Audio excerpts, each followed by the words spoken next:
Hi, I'm Peter Matthews with Firehouse.com. We're here on day 4 of Firehouse Expo in Baltimore. We're out here at the Ride and Drive event that Rosenbauer is hosting to take a look at some of their new equipment.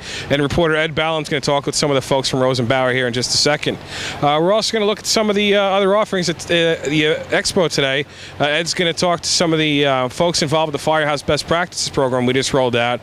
You can find more on Firehouse.com and in Firehouse Magazine each month as we look to present best practices from fire departments across the country.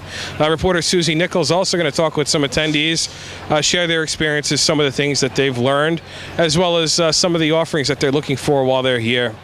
Continue to tune into Firehouse.com every day. Look for full coverage, slideshows, articles, additional videos, and more. And tomorrow is day 5, the final day here in Baltimore at the Convention Center. The show starts at 8:30 in the morning. We go until 3 in the afternoon. You can learn more at FirehouseExpo.com. Hi, this is Ed Ballam from Firehouse. We're out here today in Camden Yards with Rosenbauer's Ride and Drive event for the Firehouse Expo. With me to my left is Harold Boa. He's the president of Rosenbauer America.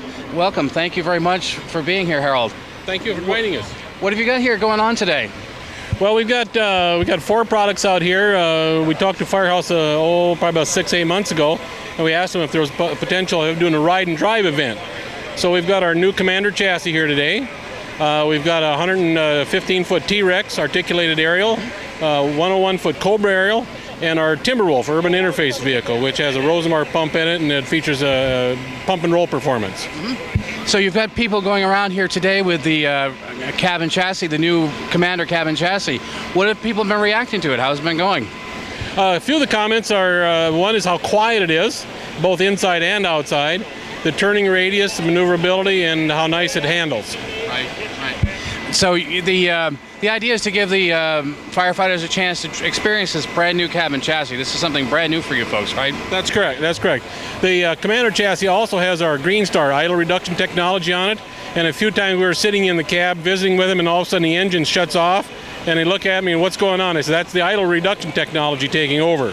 And in about 30 seconds, the auxiliary power unit starts up, takes over, air conditioning continues, the heating continues, and all the warning lights continue as well. Right. Okay, and so you got a T-Rex going here, you got another platform aerial going here. Cobra, and the Timberwolf, which is an urban interface. Timberwolf, the urban interface, all-wheel drive, 4-door chassis, 4-wheel international chassis.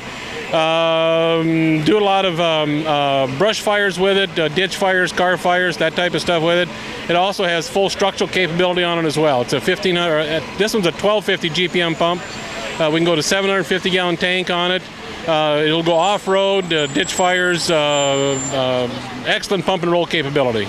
And the Commander just pulled up here, so and this is something you introduced. When did you introduce this? We introduced this first in late February down in Dallas, Texas, and then at the FDIC show as well.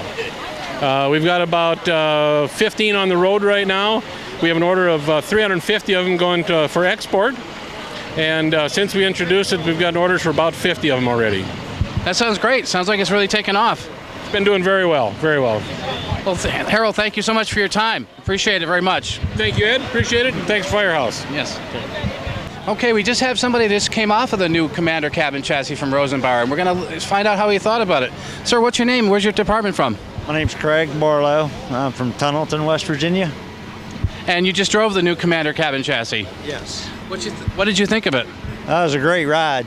Smooth, nice quiet cab. I mean, no background noise to interfere with conversation, either over the radio or in-cab conversation. Turning radiuses were good? Turning radiuses were great. Power was great. Braking was great. I mean, it was all around great truck. Had you seen it before when you came here today? No. This is the first time I've ever been around it. I'm here at Firehouse Expo in Baltimore, Maryland, and with me today is Kurt Ferrone. And Kurt, you're an attorney? Yes, I am. And tell me a little bit about your class this morning and the legal issues facing departments across the country. Well, this class was focused on social media and some of the social media and digital imagery challenges that fire departments are facing. And firefighters are finding new and creative ways to get themselves in trouble. And it's creating problems and nightmares also for fire departments, so we're looking at some looking at the cases and trying to draw the lessons learned from the cases and putting that together with some of the case law that's been emerging from all around the country on First Amendment and collective bargaining issues to try to find the right balance for policies on both digital imagery and social media. Do you think it's important for volunteer departments to have media policies as well as career departments? Yeah, absolutely. I mean, it's pretty much, it's not even a national problem, it's a worldwide problem. I've got cases now from England and Canada, and there was one recently in Paris, France, where firefighters got themselves in trouble over some photo taking and some social media issues. So it's a global problem, and I think that what we've got to try to do is provide some guidance to the firefighters, that there's a lot of unclear boundaries out there about what's appropriate, what's not. And I think, I know even my own sons have always used social media. They're in their 20s now, but when my son made the basketball team, he posted that on Facebook. When he scored a touchdown in a football game, that went on Facebook. And so I think kids are coming from that background, and when they get on the fire department, it's natural for them to use social media when they go to their first fire, if they make their first rescue, and so on. So the boundaries are unclear, and I think as a leadership challenge is we've got to try to make that boundary clear to them about what's appropriate and what's not. I guess with the HIPAA regulations, I guess departments are concerned about patient information getting out there. Right. It's both that, and HIPAA is actually kind of a narrow problem, but I think that there's an appropriateness issue. There's a confidentiality issue that we owe to the people. It may not even be a legal obligation, but it's a moral obligation to our customers. And when we treat someone, we go into someone's house, and then someone either talks about it or shows some pictures that were taken of the patient or in the person's house, that there's a boundary that's been violated. And again, I go back to leadership. I mean, have we made it clear to our people where the boundaries are? And then are we prepared to discipline a firefighter who steps over the boundary? And I think sometimes we're kind of like ready, fire, aim, where we want to go after and discipline firefighters, but we haven't done the step ahead of time to make the boundary clear, give them the training so that they understand what they should do, where the boundary is and where it isn't.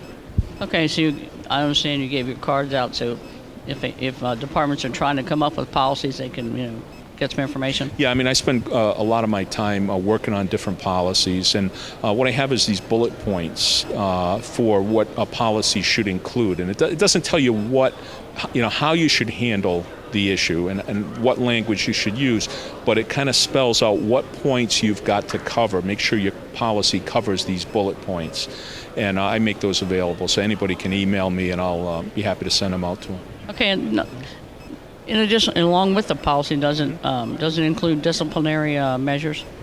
Well, yeah, I think you have to. I mean, you have to have some teeth, but ideally we don't want to have to discipline people. And I think a lot of the cases that we see are not really firefighters who know there's a rule and knowingly violate the rule. What we're seeing is firefighters who don't know where the boundaries are, they're just firefighters being firefighters, and they're doing, like my sons, they're doing the stuff that they have done in high school, doing stuff before they became a firefighter, and just continuing that process once they get on the fire department. And there's, again, a leadership responsibility on us to make the boundaries clear. Now, if the boundary's clear and you step over the boundary, then we can talk about discipline. But I think that sometimes we're looking for a disciplinary solution to something that's really a training and a leadership issue. Hi, this is Ed Ballum from Firehouse. We're here at the Expo, and today we have two presenters that introduced a new column and a new blog for the magazine and for the website about best practices of the fire service. And to my right, we have Mark Nugent, who's a battalion chief with Chesterfield, Virginia Fire Department, and Lloyd Center, the chief of the fire department in Chesterfield, Virginia. And I'm going to let Mark talk a little bit about the new column and the new blog and the new features we're going to have. Sure. Well, thanks for having us on. We've created the Best Practices Forum blog on Firehouse.com, and basically it's a forum for the fire service to share good ideas and best practices that they're doing with fellow firefighters, really from Maine to Spokane, all across this nation. And it's something brand new that just started just this month. It is brand new. If you pick up the July-ish edition of Firehouse magazine, it's an article in there sort of explaining it. It just came open a couple of weeks ago, but it's a very easy, user-friendly format on there that you can go to the blog. There's a fillable form that you can put your best practice in your organization, and that comes back to me. A few of my peers and folks from Firehouse will look at those. We'll catalog them back on to the website, and people can go in a whole wide array of areas that they can practice, put their best practices on. And the goal is just to have a share of information. It's an information sharing forum, yes, sir. Yeah. And Chief, tell us how you plug into this whole process too as well. You were here helping Mark out with some things, and maybe you've got some best practices you'd like to see. Well, absolutely. As a fire chief, we're always interested in finding the best way of doing business, and the fire service is in one of the most challenging times of its history, and it doesn't look like it's going to be resolved anytime soon. So with the economic crisis the way it is, with the political environment the way it is, we all have to look for those best practices and bring those back to our own department so that we continue providing valuable services to our community. Right. And there was some interaction with the audience today too as well. Did you hear some things that you might like to even try yourself here today? Well, we talked a little bit about some recruitment and retention opportunities, particularly for volunteers, and that's always something that we're looking to do, is to increase the recruitment and retention rate for our volunteer members. We have about 100 volunteer fire and about 150 volunteer rescue squad members in our department, and so we're always looking for ways to improve that. So we heard some good ideas in there today. Also, community involvement. That's critically important in all that we do. From the fiscal management areas to getting the funding we need to do our jobs, as well as to prevent fires and other emergencies from occurring in the first place. And so I heard a lot of good strategies there as well. Right. And Mark, how about you? Did you hear some things that you'd like to expand upon a little bit? Sure. A lot of the customer service stuff they talked about. It was a really good conversation on customer service initiatives and going to the customer, particularly with public education programs. People aren't knocking our doors down. They want to make sure that their houses are locked up, and they do a lot of stuff. The police department can take a really page out of their book as far as how they work with customers. But being able to get out there and go to the customer, take our message to them as opposed to waiting for them to come to us. That's right.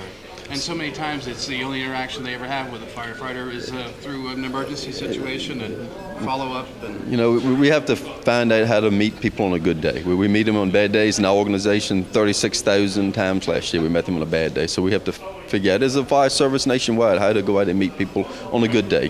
Go find them when things aren't going on that's bad, and prevent some of these injuries from occurring. Yeah. Maybe you can just tell me just a little bit more about how you plan to go about getting these ideas. They're going to come from the firefighters themselves? It's going to have to come from firefighters from across the nation. You don't have to be from a big department. I mean, it can go from the little Deltaville Volunteer Fire Department in Virginia up to the New York City Fire Department. I mean, we want them to get on that forum, pull that form up, put their ID in there. We're going to promote some of them back into the magazine and show the nation through the page of the magazine.